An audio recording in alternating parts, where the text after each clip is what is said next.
Hello दोस्तों, आपका स्वागत है मेरे YouTube चैनल पर। परमात्मा की लाठी में आवाज नहीं होती। बहुत समय पहले की बात है।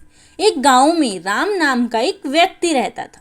वो गांव में रहकर ही छोटा मोटा काम करके अपना जीवन यापन करता था।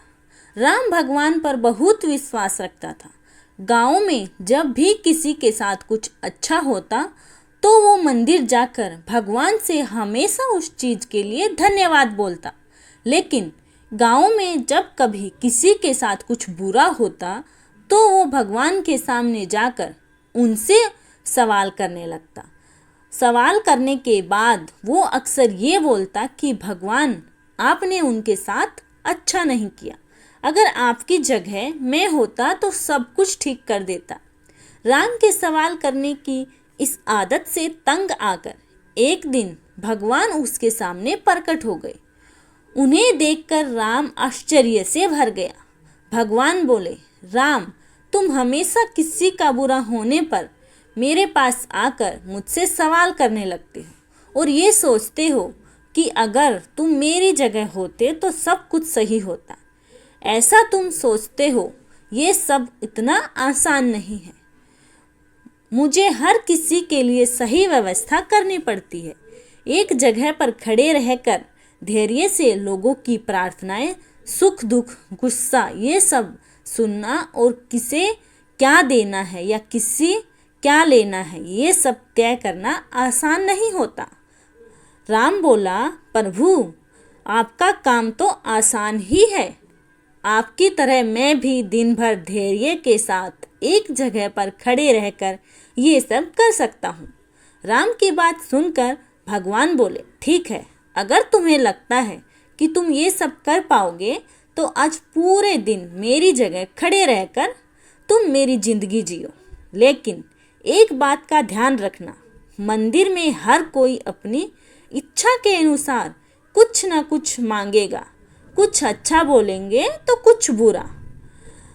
तुम्हें बस उनकी बातें सुननी है और धैर्य के साथ अपनी जगह में चुपचाप खड़े रहना है और अपनी तरफ से कुछ नहीं करना है। राम मान गया और एक दिन के लिए वो भगवान की जगह पर खड़ा हो गया। थोड़ी देर बाद गांव का एक धनी व्यक्ति मंदिर में आया और भगवान से बोला, प्रभु, मैं अपना कारोबार दूसरे गांव में करने जा रहा हूँ। आप मुझ पर अपना आशीर्वाद बनाए रखना। प्रार्थना पूरी करने के बाद जब वो धनी व्यक्ति भगवान के पैर छूने के लिए झुका तो उसकी जेब से पैसों की एक गड्डी गिर गई। उसने उस पर ध्यान नहीं दिया और चला गया। भगवान की जगह पर खड़ा राम ये सब देख रहा था और उसने सोचा कि उससे पैसे गिरने की बात बता देनी चाहिए, लेकिन शर्त के अनुसार उसने ऐसा करना उचित नहीं समझा।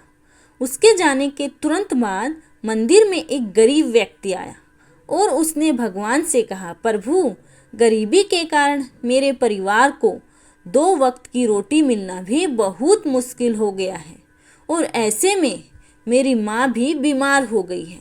उसके इलाज के लिए भी मेरे पास पैसे नहीं हैं। प्रभु, मेरी मदद करिए। ऐसा कहकर जब वो गरीब व्यक्ति भगवान के चरण छूने लगा तो उसकी नज़र उन गिरे हुए पैसों पर पड़ी और भगवान का आशीर्वाद समझकर उसने वो रख लिए। राम इस बार भी कुछ नहीं बोला और उसने गरीब व्यक्ति को वो पैसे ले जाने दिए। थोड़ी देर बाद मंदिर में एक व्यापारी आया जो कि समुंदर के रास्ते अपना व्यापार किया करता था। भगवान के पास आकर वो बोला, प्रभु, व्यापार की वजह से मैं 1 महीने के लिए समुद्र की यात्रा पर जा रहा हूँ। मेरी गैर हाजिरी में आप मेरे परिवार का ध्यान रखना और मेरी यात्रा को भी सुरक्षित बनाना। वो व्यापारी जैसे ही प्रार्थना पूरी करके मंदिर से निकलने लगा, इतने में वो धनी व्यक्ति पुलिस लेकर मंदिर में आ गया और उस व्यापारी की तरफ इशारा करते हुए बोला, मेरे बाद इस मंदिर में यही आया है और मेरे पैसे की गड्डी इसी के पास में होगी। आप इससे पूछताछ करिए। उस व्यापारी ने पुलिस को काफ़ी समझाया कि वो गड्डी उसके पास नहीं है, लेकिन पुलिस ने उसकी एक ना सुनी और उसे पकड़कर ले जाने लगी। भगवान बने राम ये सब देखा नहीं गया, क्योंकि उसकी आंखों के सामने अन्याय हो रहा था और वो सोचने लगा कि अगर मैं अब कुछ नहीं बोला तो एक बेकसूर व्यक्ति को सजा मिलेगी और जो कसूरवार है वो आराम की जिंदगी जिएगा। ऐसा सोचकर राम बोल पड़ा और उसने सारी बात बता दी। पुलिस उस गरीब व्यक्ति के पास गई और उससे पैसे लाकर उस धनी सेठ को दे दिए। व्यापारी को छोड़ दिया और वो समुंदर की यात्रा में निकल गया। राम इस बात से बड़ा खुश हुआ कि उसने गलत होने से रोक लिया और जो सही था वही किया, लेकिन इस सब में उसने अपनी सार तोड़ दी और भगवान फिर से वहां आ गए। भगवान को सामने देख राम ने गर्व के साथ कहा, उन्हें सब कुछ बताया। राम की बात सुनकर भगवान बोले, आज तुमने अपनी चुप्पी तोड़कर मेरी सारी योजना को बर्बाद कर दिया। तुम्हें नहीं पता कि उस धनी व्यक्ति ने गलत कामों से बहुत धन कमाया है।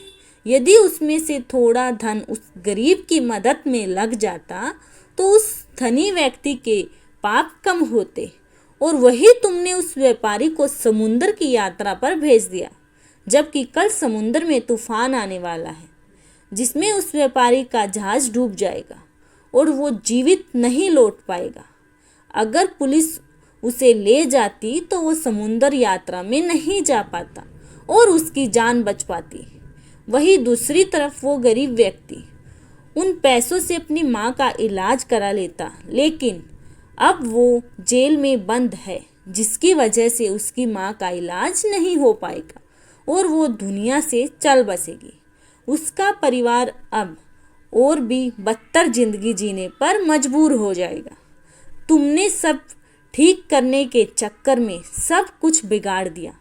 ये सब सुनकर राम को एहसास हो गया कि जो भी ऊपर वाला करता है उसमें किसी न किसी का भला ही होता है और दूसरों के लिए एक सीख होती है। भगवान हर किसी के जीवन के बारे में सोचकर ही अपनी योजना बनाते हैं और उनके जीवन को चलाते हैं। भगवान की जगह लेना किसी इंसान के लिए आसान नहीं है। राम मन ही मन बहुत दुखी हुआ और भगवान से माफ़ी मांगकर वहाँ से चला गया। हमें कभी प्रभु के किए पर शक नहीं करना चाहिए। वो जो भी करते हैं उसके पीछे कुछ ना कुछ वजह ज़रूर होती है। धन्यवाद दोस्तों। जिसको भी यह कहानी पसंद आई please like share and subscribe my channel.